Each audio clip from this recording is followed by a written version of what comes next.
ओम नमो भगवते वासुदेवाय। ओम नमो भगवते वासुदेवाय। ओम नमो भगवते वासुदेवाय। ओम अज्ञानतिमिरान्धस्य ज्ञानाञ्जनशलाकया चक्षुरुन्मिलितं येन तस्मै श्रीगुरवे नमः। नमो विष्णुपादाय कृष्णप्रेष्ठाय भूतले श्रीमते भक्तिवेदान्तस्वामिनिति नामिने। नमस्ते सारस्वते देवे गौरवाणी प्रचारिणे निर्विशेष शून्यवादी पाश्चात्य देशतारिणे। जय श्री कृष्ण चैतन्य प्रभु नित्यानंद श्री अद्वैत गदाधर शिवासादि गौर भक्त वृंद। हरे कृष्ण कृष्ण कृष्ण हरे हरे, हरे राम राम राम हरे हरे। हरे कृष्ण। ओके, श्लोक संख्या 42, पहले हरे अध्याय। कृष्णा प्रभु जी, दंडवत प्रणाम। दंडवत। एक जिनके पास है भगवद गीता यथा चैप्टर नंबर फर्स्ट, श्लोक नंबर 42, 42। ओके प्रभु। ओके, मैं श्लोक पढ़ता हूँ। दोषैरेतैकुलज्ञानां वर्णसंकरकारकै उत्साद्यन्ते जातिधर्मा कुलधर्माश्च शाश्वताः। देखो पढ़ना है अनुवाद। हाँ प्रभु, पढ़ती हूँ। हाँ।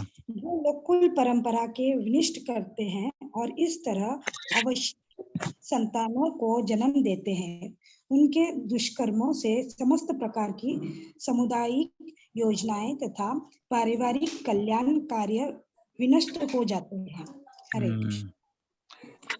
तो पिछले श्लोक में हमने पढ़ा कि जो भक्ति में पूर्ण भगवान की पूर्ण शरणागत लिए हुए जो भक्ति करते हैं तो उनका कुछ ऋण नहीं होता है, उनके लिए कुछ ऋण नहीं होता है। और ये जो हम 6 तरह का ऋण के बारे में बात किया हमने, देवर्षि भूताप्त नृणाम पितृणाम न किंकरो नायम ऋणी च राजन। मैं म्यूट करता हूँ, थोड़ा डिस्टरबेंस आ रहा है। तो उनके लिए ये सब कुछ नहीं, कुछ नहीं रहता ये सब जो ऋण है। लेकिन उससे पहले अर्जुन बोल रहा है कि अवांछित अवांछित अवांछित संतान है। अवांछित संतानों का मतलब क्या है? जो नीच है, ये समाज के लिए नीच है, ऐसे संतान उत्पत्ति हो जाते हैं। कैसे होता है, कैसा होता है ये? जो गर्भाधान संस्कार नहीं करते। ये संस्कारों में एक है 10 प्रमुख संस्कार मनुष्य जीवन के लिए, उसमें उनमें गर्भाधान संस्कार एक बहुत प्रमुख संस्कार है।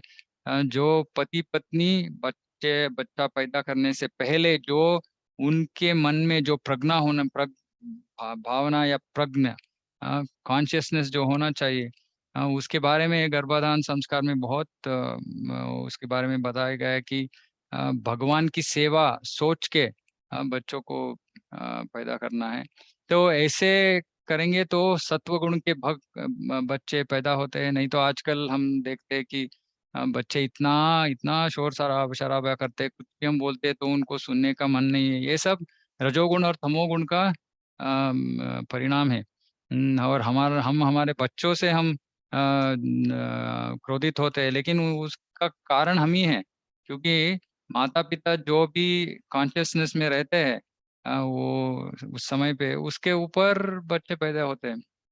तो ये अगर गर्भाधान संस्कार नहीं होता है तो फिर अवांछित संतान उत्पत्ति होता है। तो इस अवांछित संतानों से क्या होता है कि सब जो हमारा समाज में जो संस्कार है संस्कृति है सब नाश जाते हैं। और यहाँ वो आगे जाके बोल रहा है कि कुल परंपरा को नष्ट करते हुए करते हैं ये सब। ये लोग कौन? ये जो ऐसे संतान उत्पत्ति करते हैं वो सब ये कुल परंपरा को नष्ट करते हैं और इस तरह अवांछित संतानों को जन्म देते हैं। उनके दुष्कर्मों से समस्त प्रकार की सामुदायिक योजनाएं तथा पारिवारिक कल्याण कार्य, इसका मतलब है कि समाज ऐसे ही पूरा नष्ट हो जाता है। जो समाज का उद्देश्य है, जब हम समाज ऐसे पद का उपयोग करते हैं तो उसका मतलब है वर्णाश्रम धर्म। वर्णाश्रम का मतलब है कि जो 4 वर्ण है और 4 आश्रम है, उसके हिसाब से मनुष्य को उसका उसका जीवन बिताना है। लेकिन जब ऐसे संतान उत्पत्ति होते हैं, फिर ये सब वर्णाश्रम धर्म सब नष्ट हो जाता है और मनुष्य समाज एक पशु समाज जैसे हो जाता है। तो ये अर्जुन को बहुत इसके बारे में चिंता है कि इस युद्ध से आगे जाके मनुष्य जीवन में समाज का क्या परिणाम, उसके ऊपर क्या परिणाम होगा। और समाज पूरा नीचे गिर जाएगा। अपना सब कर्तव्य सब छोड़ के समाज दुष्ट हो जाएगा, पशु जैसे हो जाएगा, ऐसे उसका चिंता है। और अभी दो आखिर के 4-5 श्लोक है। इसमें एक दो बहुत मुख्य विषय है जो हम चर्चा करेंगे, फिर हम दूसरे अध्याय में जाएंगे। तो अगले वाले श्लोक, उत्सन्न कुल धर्माणां मनुष्याणां जनार्दना नरके नियतम वासो भवतीत्यनुशुश्रुमा। अनुवाद। हरे कृष्णा। हाँ। प्रजापालक कृष्ण, मैंने गुरु परंपरा से सुना है कि जो लोग कुल धर्म का विनाश करते हैं वे सदैव नरक में वास करते हैं। हरे ओके, ये बहुत मुख्य अंश है यहाँ इस श्लोक में। एक तो बोल रहे कि गुरु परंपरा से सुनना है, गुरु परंपरा से सुनना है, तो इसका मतलब है कि हमको जब हम ज्ञान प्राप्त करते हैं तो हम कहाँ से प्राप्त करते हैं, वो बहुत मुख्य अंश है। तो हमको परंपरा में ज्ञान प्राप्त करना है, विशेषतर भगवान विष्णु या कृष्णा के बारे में जो हम ज्ञान प्राप्त करते हैं उसको हम सहज रूप से आध्यात्मिक ज्ञान बोलते हैं। वो आध्यात्मिक ज्ञान भी हमको परंपरा में हमको प्राप्त करना है। और 4 मुख्य वैष्णव परंपरा है, तो ब्रह्म संप्रदाय, रुद्र, श्री, कुमार। तो आजकल कलयुग में विशेषतर ब्रह्म संप्रदाय जो इस्कॉन है, ब्रह्म मध्व गौड़ीय संप्रदाय है, ब्रह्म संप्रदाय से जुड़ी हुई है। और श्री संप्रदाय जो बालाजी का जो सेवन करते हैं वो श्री संप्रदाय है। यही 2 प्रमुख संप्रदाय है। बाकी 2 तो बहुत अभी कम है, लेकिन है, थोड़ा थोड़ा इधर उधर है। लेकिन ये संप्रदाय में हमको ज्ञान प्राप्त करना है। ऐसे नहीं कि हम कोई कुछ भी पुस्तक लिखता है और हम जाके उसको पढ़ते हैं और बोलते हैं हाँ मुझे पता है कृष्ण के बारे में, मुझे पता है जगत भौतिक सृष्टि कैसी हुई। ऐसे ये सब सिर्फ जो परंपरा में आए हैं वही हमको अधिकृत ज्ञान दे सकते हैं। तो यहाँ अर्जुन पहले बोल रहा है कि मैं आपको जो भी बोल रहा हूँ कृष्ण, ये मेरा मन की विषय नहीं है, ये मैंने सुना है। हाँ, परंपरा में मैंने वरिष्ठ लोगों से सुना है कि ऐसे करने वाले, जैसे ये जो ऐसे संतान उत्पत्ति करते हैं और पूरा समाज को नष्ट कर देते हैं, उनका भविष्य क्या होगा। वो जो विनाश करते हैं वे सदैव नरक में वास करते हैं। अभी दूसरा विषय क्या है, ये नरक का वास क्या होता है। तो कलयुग में आजकल के लोगों को ये नरक स्वर्ग ये सब बोलते हैं, तो बोलते हैं ऐसे कुछ है ही नहीं, ये सब काल्पनिक है। नहीं तो कोई बोलता है कि नहीं नहीं यही हम देखते हैं, नरक देखते हैं, स्वर्ग देखते हैं। हाँ, हम यहाँ भी नरक देख सकते हैं, लेकिन ये नरक का एक झलक है जो हम, हाँ, यहाँ भूमि में हम जो देख रहे हैं हमारे आंखों के सामने, जो इतने बुरा स्थिति में लोग जीवन बिताते हैं, वो भी नरक सदृश है, लेकिन वो नरक नहीं है। अभी यही नरक सदृश है तो नरक कैसे हो सकता है, होता है। तो मैं आपको एक अभी पिक्चर दिखाऊंगा, पिक्चर का मतलब फोटो दिखाऊंगा, 1 मिनट। तो ये आपने पहले कभी देखा नहीं होगा शायद।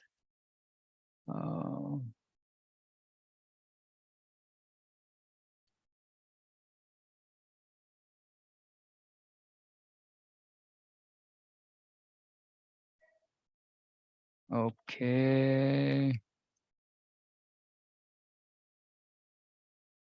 हाँ, दिख रहा है ना।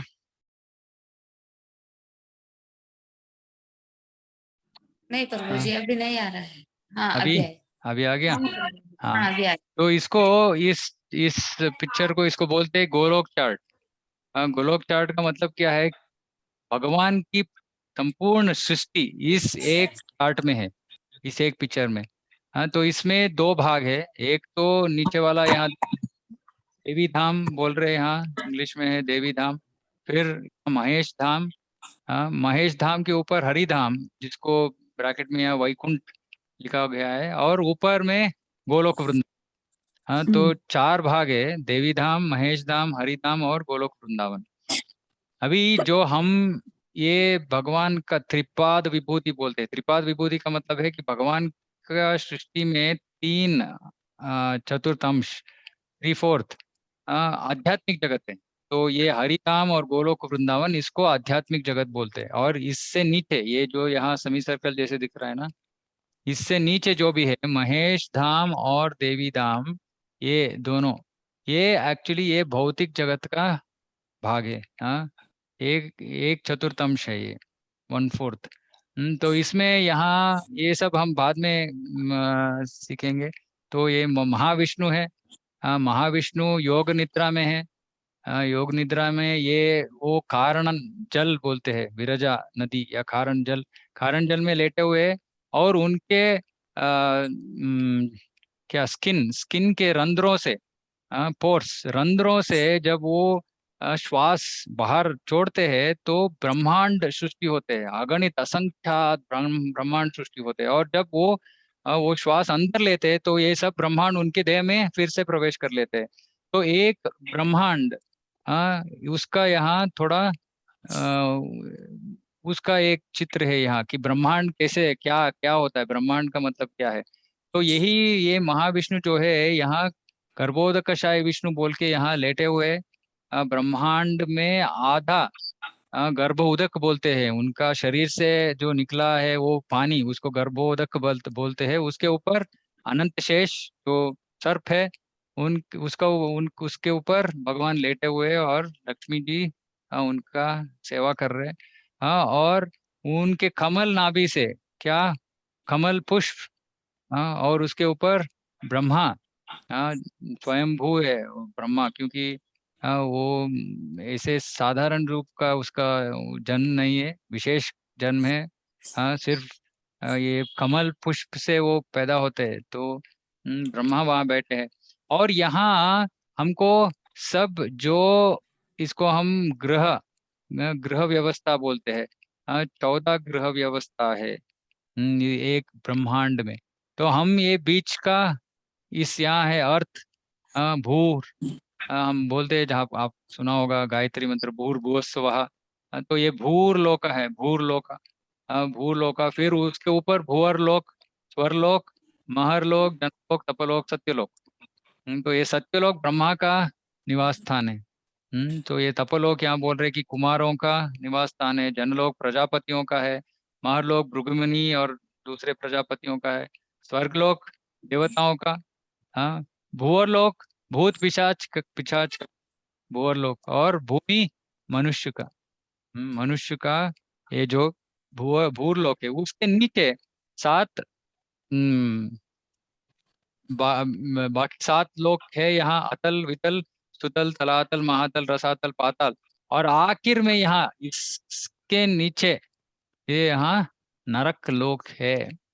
तो ये नरक, कुछ नरक भी काल्पनिक नहीं है, स्वर्ग भी काल्पनिक नहीं है। स्वर्ग है, भगवत गीता में कृष्णा बाद में बोलते हैं कि ऊर्ध्वम गच्छन्ति सत्वस्थ, ऊर्ध्वम गच्छन्ति सत्वस्थ, जो सत्व गुण में जीवन जीते हैं। ये सत्व गुण क्या है ये सब हम बाद में चर्चा करेंगे। जो सत्व गुण में जीवन जीते हैं वो स्वर्ग लोक जाते हैं। जो रजोगुण में जीवन जीते हैं वो यहाँ फिर से भूमि में आ जाते हैं वापस। और जो प्राणी जैसे जीवन बिताते हैं अज्ञान में, वो क्या होते हैं, वो ये नीचे वाले ये 7 लोकों में, या प्राणी के, पशु के जीवन उनको प्राप्त होती है। अभी कौन नरक में कौन जाता है? हाँ, नरक में कौन जाता है? तो इससे पहले पाप और पुण्य का विषय हम सबको जानते हैं कि इस भौतिक जगत में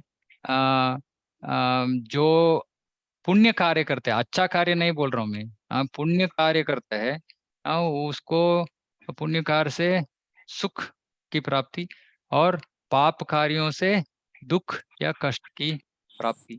तो बहुत सारे लोग ये नहीं समझते कि हम आज अगर हमारे जीवन में कुछ सुख का अनुभव कर रहे हैं या दुख का अनुभव कर रहे हैं, इसका कारण इस जीवन का कार्य नहीं है, पूर्व जन्मों का कार्य की फल है ये जो हम अभी भुगत रहे हैं। हाँ, बहुत सारे लोग पूछते कि ये देखो पॉलिटिशियन इतना खराब काम कर रहा है, लेकिन वो इतना इतना सारा पैसा है, इतना सारा स्थान है, मान है, सब कुछ है उसके पास, ये कैसे हो सकता है? तो ये किसका कारण है कि वो इस जन्म का फल नहीं है। हाँ, तो जब हम पुण्य काम करते हैं उसका प्रतिफल क्या होता है? जन्म ऐश्वर्य सुत श्री। भागवत बोलते हैं जन्म, अच्छा कुटुंब में जन्म लेना, ऐश्वर्य ऐश्वर्य होना, हाँ, सुत, ज्ञान का प्राप्ति, श्री सौंदर्य, ये सब पूर्वकृत पुण्य का फल है। जो बहुत ज्यादा पुण्य करते हैं कि उनको उनका फल इतना ज्यादा है कि वो भूमि में उसको उसका अनुभव नहीं कर सकते, उससे बहुत ज्यादा है, तो वो स्वर्ग लोक जाते हैं। स्वर्ग जाते हैं, फिर उसका भोग करते हैं, फिर वापस जब वो कर्म फल नष्ट हो जाता है तो वापस भूमि में आते हैं। हाँ, और जो बहुत ज्यादा पाप कार्य करते हैं उनको कहाँ भेजा जाता है? नरक लोक में। नरक लोक में यहाँ 28 क्या 28 28 हिंदी में।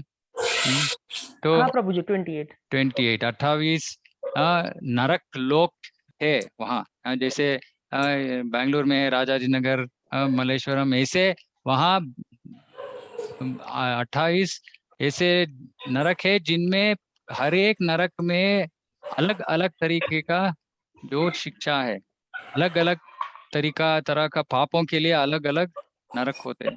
तो ये तो है, वास्तव है। जो ऐसे जीवन बिताता है, एक्चुअली क्या बोलते हैं, कलयुग में, कोई कलयुग में है। हरे कृष्णा, थोड़ा म्यूट कर लीजिए। कौन है?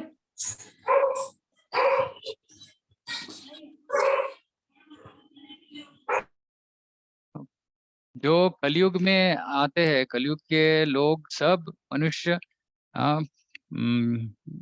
अज्ञान की वजह से पाप में, पाप कार्यों में वो डूब डूब जाते हैं, क्योंकि उनको पता नहीं कि सही क्या है गलत क्या है। और इसका परिणाम क्या होता है कि हर मनुष्य जो कलयुग में मरता है उसको नरक का दर्शन होता ही होता है। उसको चंद्रगुप्त के चित्रगुप्त के सामने खड़ा होना जा होगा। यमराज के जो उनका क्या बोलते हैं उसको, जजमेंट, वो बोलते हैं कि तुम इतना पाप किया है, ऐसे नरक में जाओगे, इतना तुम भुगतोगे। और वो भी ये जब आत्मा देह को छोड़ता है, तो आत्मा के बारे में हम अगले दूसरा अध्याय में पढ़ते हैं। जब वो देह छोड़ता है और नरक के लिए प्रवास शुरू करता है, बहुत दुख भरी है, बहुत दुख भरी है। पाय में चप्पल नहीं है, ऊपर इतना जोर सा ये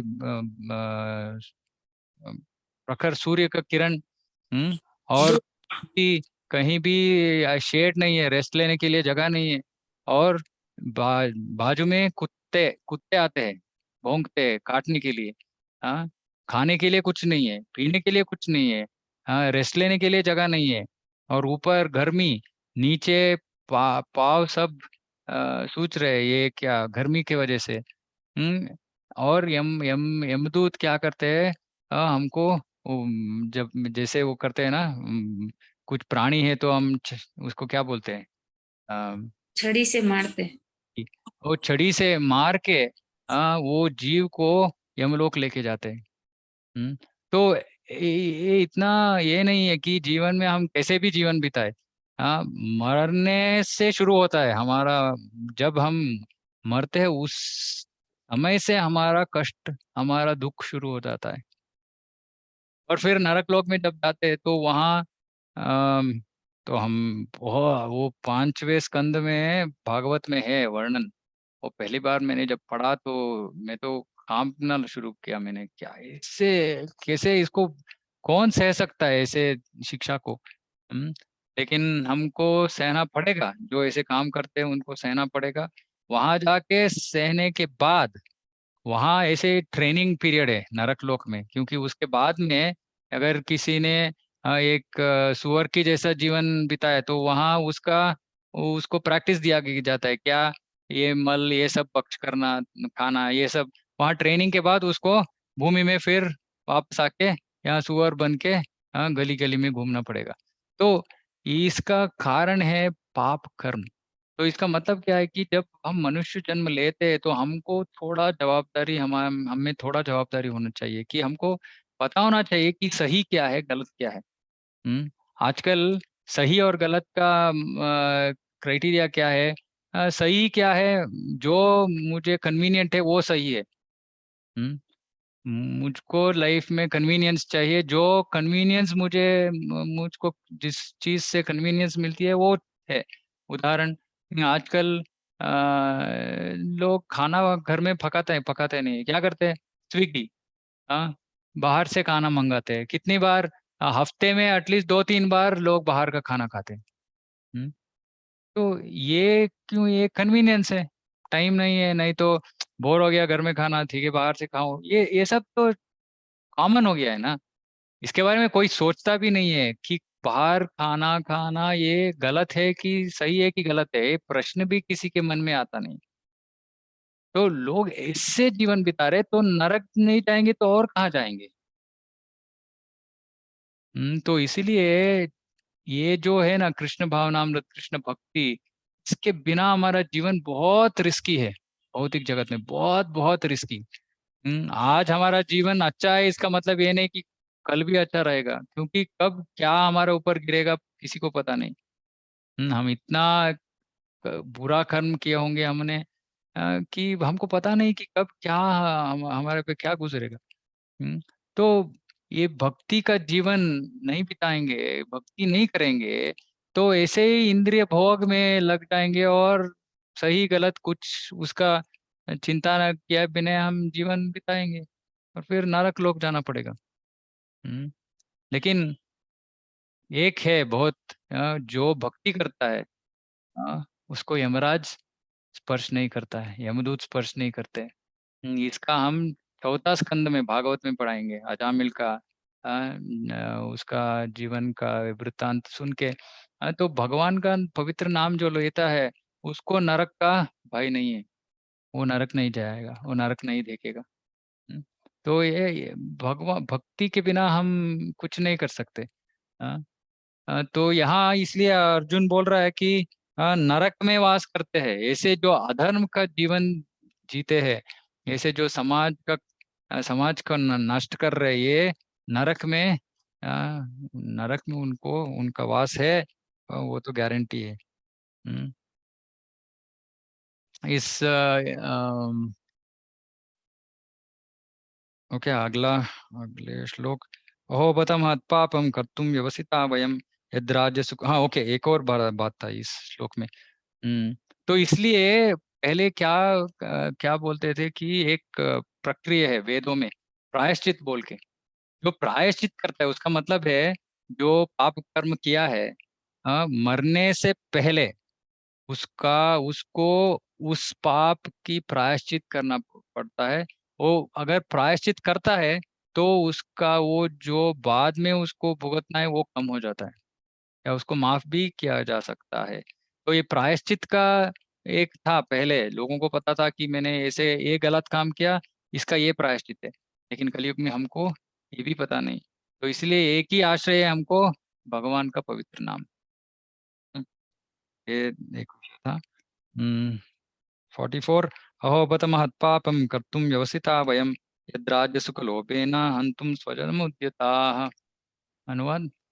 अहो कितने आश्चर्य की बात है कि हम सब जघन्य पाप कर्म करने के लिए उद्धत हो रहे हैं। राज्य सुख भोगने की इच्छा से प्रेरित होकर हम अपने ही संबंधियों को मारने पर तुले हैं। तो बोल रहे कि ऐसे तो ये विचित्र है, विचित्र है। क्यों? हम पाप करने में इतना उत्साह क्यों दिखा रहे हैं? पाप करने के लिए क्यों इतना उत्साह दिखा रहे हैं? हाँ, क्यों हम इतना उत्साह से हम यहाँ युद्ध करने के लिए आए हैं? अर्जुन के दृष्टि से ये तो पाप कृत्य है। क्यों? गुरु को मारना, वरिष्ठों को मारना, ये सब पाप कृत्य है। तो वो बोल रहा है कृष्ण को, कृष्ण ये तो क्या है? हम क्यों इतना उत्साह होके, उत्सुक होके यहाँ पाप करने के लिए आए हैं? हाँ। क्यों? वो उसका उत्तर भी दे रहे हैं, क्योंकि हमको ये राज्य भोगना है हमको। हाँ। हाँ, भले हम हमारे स्वजनों को, बंधुओं को मार दे, हाँ, लेकिन ये राज्य का जो सुख भोगना है, उसके वजह से हम ऐसे पाप कृत्य में लगे। ये तो सही है, क्योंकि भौतिक जगत में सब लोग पाप क्यों करते हैं? इंद्रिय भोग के लिए। हम, मुझे ये चाहिए, किसी भी कीमत पे चाहिए, कुछ भी करने के लिए तैयार हूँ। हाँ। तो ऐसे ये तो यही है वो कुछ भोगने का जो प्रवृत्ति है, उसकी वजह से लोग सोचते भी नहीं कि मैं जो कर रहा हूँ सही है या गलत है। हाँ। अभी सोचिए, अभी इस कलयुग में अभी जो भी वृत्ति में लगे हैं, जो पुरुष जो वृत्ति में लगे हैं, हाँ, वो कैसे वृत्ति कर रहे हैं, वो सही है गलत है, कितने लोग सोच रहे हैं? तो उसका मतलब क्या होता है? ऑटोमेटिकली आप संग्रह हो जाता है। कुछ हम उसको अवॉइड नहीं कर सकते। तो अर्जुन ये बोल रहा है, इसके लिए कारण क्या है? हमको ये भोग करने का इच्छा है, प्रवृत्ति है, हमको भोग करना है, तो भोग के लिए हम कुछ भी करने के लिए तैयार है। तो खुद के ऊपर वो ऐसे बोल रहा है कि हम क्यों ऐसे कर रहे हैं, तो गलत हुआ। हाँ। अगले श्लोक, यदि इमाम प्रतीकारम शस्त्रम अशस्त्रम शस्त्रपाणयः धृतधार्तराष्ट्रारणे हन्युस्तन्मे क्षेमतरम भवेत्।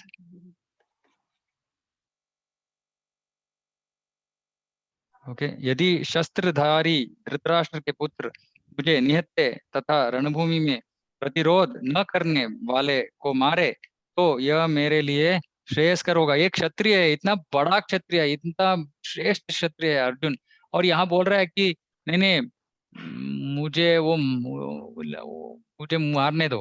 हाँ, मैं शस्त्र को छोड़ के मैं खड़ा हो जाता हूँ। हाँ, वो मेरा जो सामने, हाँ, वह पक्ष के जो लोग हैं, वो आके मुझे मारना है, मारने दो, आज वही अच्छा है। तो क्षत्रिय का भाव संपूर्ण तरह से उसने छोड़ दिया है। छोड़कर उसने मरने का बात कर रहे हो, मरने का बात कर रहे हो। हाँ। तो इतना वो इस विषय से ग्रस्त हो गया कि ये गलत है, मेरा संबंधी बंधुओं को मुझे मारना नहीं है, इस विषय से वो इतना ग्रस्त हो गया कि वो बोल रहा है कि मैं मरने के लिए भी तैयार हूँ, मैं या क्षत्रिय हूँ, मेरा कर्तव्य है मारना, हाँ, लेकिन मैं मरने के लिए भी तैयार हूँ। हाँ, तो इतना दुर्बल हो गया है। हाँ, दुर्बल स्थिति में आ गया है अर्जुन। और आखिर में संजय बोल रहा है, एवं उक्त्वा अर्जुन संख्ये ततोपस्थ उपाविशत विसृज्य सशरम चापम शोक संविघ्न मानसः। हाँ, युद्ध भूमि में इस प्रकार कहकर अर्जुन ने अपना धनुष तथा बाण एक और रख दिया और शोक संतप्त चित्त से रथ के आसन पर बैठ गया। वो पहले वो खड़ा था रथ में, देखना था उसको कौन कौन आया, वो उनके पक्ष में कौन है, ये देखना था। लेकिन वो देखने के बाद वो इतना दुर्बल हो गया कि उसको खड़े होने का भी उसका मन नहीं, तो बैठ गया रथ में। और क्या किया उसने? अ, उसका धनुष बाजू में छोड़ दिया। ये धनुष कौन सा है? ये गांडीव। इस गांडीव का एक छोटा सा वृतांत है। एक एक बार अर्जुन ने एक शपथ ली थी कि कोई मुझे अपना, अगर कोई मुझे बोले कि तुम्हारा गांडीव साइड में तोड़ दो, तो मैं उस व्यक्ति को मार दूंगा। तो ऐसे उसने प्रतिज्ञा की होती है। और एक बार क्या होता है कि युधिष्ठिर एक युद्ध में, ये शायद महाभारत में ही आगे जाके शायद, तो बहुत बुरी तरह से घायल हो जाते हैं युधिष्ठिर, और वो उनके सारथी उनको वापस लेके आ जाता है पांडवों का पक्ष में।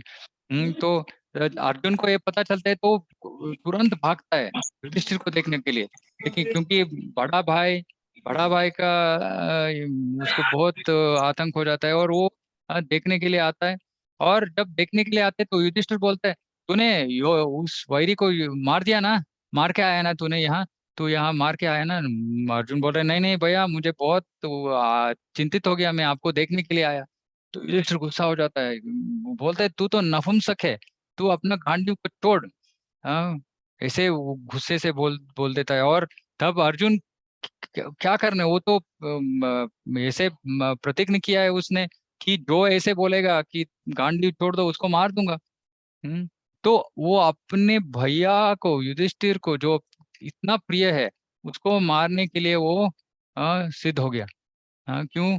वो गांडीव को छोड़ने की बात की। अभी खुद इतना ऐसे बुरे स्थिति में पहुंच गया है कि खुद अपने गांडीव धनुष को बाजू में छोड़ रहा है। तो इससे हम समझ सकते हैं कि उसका स्थिति इतना बुरा था कि वो खुद अपनी गांडीव को बाजू में छोड़ रहा है।